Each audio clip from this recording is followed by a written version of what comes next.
Guest house থেকে আমি হাঁটা শুরু করলাম। গেস্ট হাউসটা থানা থেকে কতটা কাছে সেইটা দেখানোর চেষ্টা করছি। এই যে গেস্ট হাউস, এই গেস্ট হাউসের মধ্যেই এই যারা যারা সমাজবিরোধী তারা চলে এসেছিল 3টে, 3:30 বা বিকেল 4টে নাগাদ এই গেস্ট হাউসে আসে এবং গেস্ট হাউসে আসার পরে স্থানীয় বাসিন্দারা প্রচুর পরিমাণে পুলিশ দেখে তারা রীতিমতো আতঙ্কিত হয়ে যান, ঘর থেকে বেরিয়ে আসেন।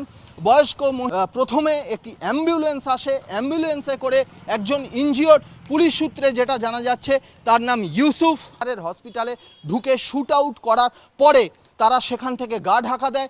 দুর্গাপুর এক্সপ্রেসওয়েতে তাদের যে গাড়ি, সেই গাড়ি দেখা যায় এবং লোকেশন ট্র্যাক করে আনন্দপুর থানা তরফ থেকে বাকি Bengal STF, Kolkata police STF এবং বিহার পুলিশকে আসতে হয়েছে। তারা পুলিশ